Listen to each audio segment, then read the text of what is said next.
आइए आज सुनते हैं निर्जला एकादशी व्रत की कथा। निर्जला एकादशी का व्रत, जो कि हर वर्ष ज्येष्ठ माह के शुक्ल पक्ष की एकादशी तिथि के दिन निर्जला एकादशी का व्रत किया जाता है। इसे भीमसेनी एकादशी या पांडव एकादशी के नाम से भी जाना जाता है। यह व्रत बड़ा ही कठिन माना जाता है। निर्जला, जिसमें कि जल और अन्न दोनों का ही त्याग करना पड़ता है, और खासकर गर्मी के मौसम में पड़ने के कारण यह बड़ा ही कठिन हो जाता है।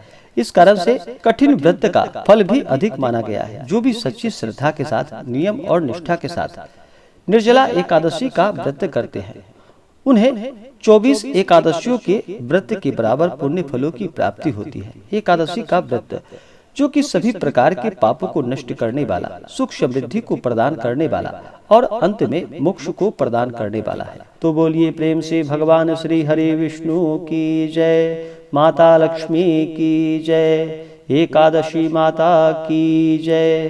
बहुत समय पहले की बात है कि एक बार भीमसेन, अर्जुन, नकुल, सहदेव और युधिष्ठिर सभी एक साथ बैठे थे। महर्षि वेद व्यास जी भी वहां बैठे थे और फिर कहने लगे। भीमसेन ने वेद व्यास जी से कहा कि हे पितामह, भ्राता युधिष्ठिर, माता कुंती, द्रौपदी, अर्जुन, नकुल और सहदेव आदि सब एकादशी का व्रत करने को कहते हैं, परंतु मैं उनसे कहता हूँ कि भाई, मैं भगवान की शक्ति पूजा आदि तो कर सकता हूँ, दान भी दे सकता हूँ, परंतु भोजन के बिना नहीं रह सकता।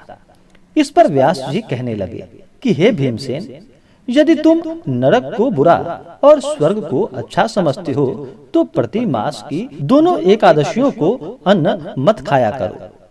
भीमसेन कहने लगे कि हे पितामह, मैं तो पहले ही कह चुका हूँ कि मैं भूख सहन नहीं कर सकता। यदि वर्ष भर में कोई एक ही व्रत हो तो वह मैं रख सकता हूँ, क्योंकि मेरे पेट में वृक नामक वाली जो अग्नि है, सो मैं भोजन किए बिना नहीं रह सकता। भोजन करने से वह शांत रहती है, इसलिए पूरा उपवास तो क्या, एक समय भी बिना भोजन किए रहना मेरे लिए कठिन होगा।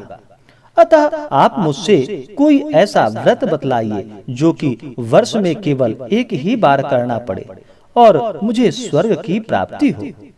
तो व्यास जी कहने लगे कि हे पुत्र, बड़े बड़े ऋषियों ने बहुत शास्त्र आदि बनाए हैं, जिनसे बिना धन के थोड़े परिश्रम से ही स्वर्ग की प्राप्ति हो सकती है।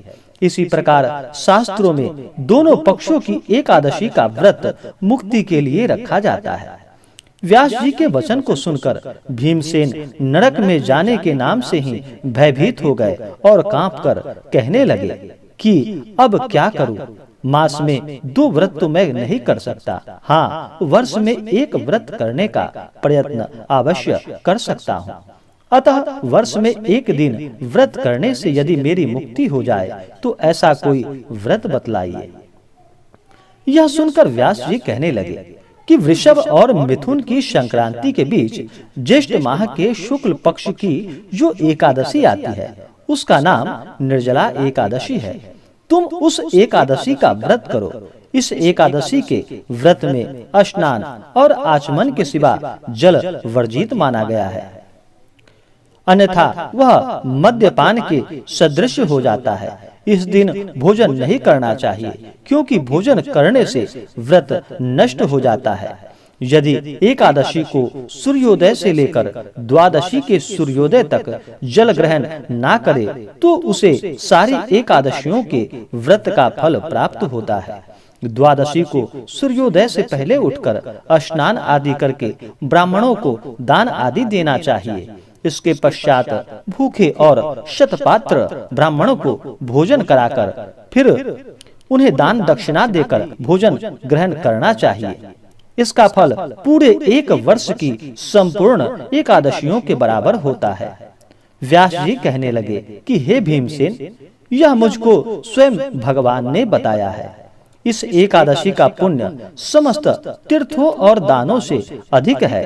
केवल एक दिन मनुष्य निर्जल रहने से पापों से मुक्त हो जाता है। जो मनुष्य निर्जला एकादशी का व्रत करते हैं उनकी मृत्यु के समय यमदूत आकर उन्हें नहीं घेरते, वरन भगवान के पार्षद उन्हें पुष्पक विमान में बिठाकर स्वर्ग को ले जाते हैं। अतः संसार में सबसे श्रेष्ठ निर्जला एकादशी का व्रत है, इसलिए यत्न के साथ इस व्रत को करना चाहिए। उस दिन ओम नमो भगवते वासुदेवाय इस मंत्र का उच्चारण करना चाहिए और गौ का दान करना चाहिए। इस प्रकार व्यास जी की आज्ञा अनुसार भीमसेन ने इस व्रत को किया, इसलिए इस एकादशी को भीमसेनी एकादशी या पांडव एकादशी भी कहा जाता है। निर्जला व्रत करने से पूर्व भगवान से प्रार्थना करे कि हे भगवान, हे जनार्दन, आज मैं निर्जला व्रत करता हूँ और आपका निर्जला एकादशी का व्रत करने जा रहा हूँ या करने जा रही हूँ। इस प्रकार से भगवान से प्रार्थना करते हुए दूसरे दिन भोजन करूंगा। मैं इस व्रत को श्रद्धा पूर्वक करूंगा, अतः आपकी कृपा से मेरा सब पाप नष्ट हो जाए। इस दिन जल से भरा हुआ एक घड़ा वस्त्र से ढककर स्वर्ण सहित दान देनी चाहिए। जो मनुष्य इस व्रत को करते हैं उनको करोड़ पल सोने के दान का फल मिलता है, और जो इस दिन यज्ञादि करते हैं उनका फल तो वर्णन ही नहीं किया जा सकता। इस एकादशी के व्रत से मनुष्य विष्णु लोक को प्राप्त होता है, और जो मनुष्य इस दिन अन्न खाते हैं वे चांडाल के समान हैं, वे अंत में नरक में जाते हैं।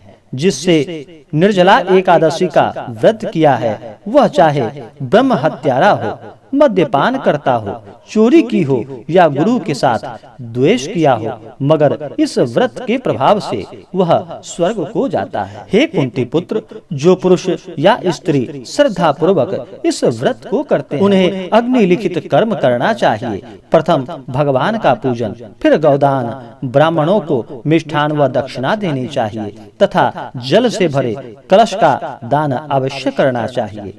निर्जला के दिन अन्न, वस्त्र, उपाहन यानी कि जूती आदि का दान भी करना चाहिए। और जो मनुष्य भक्ति पूर्वक इस व्रत को करते हैं या कथा को पढ़ते हैं या इस कथा को सुनते हैं उन्हें निश्चित ही स्वर्ग की प्राप्ति होती है, और उन्हें भगवान विष्णु और माता लक्ष्मी की कृपा से सभी प्रकार के सुखों की प्राप्ति होती है। तो बोलिए प्रेम से भगवान श्री हरि विष्णु की जय।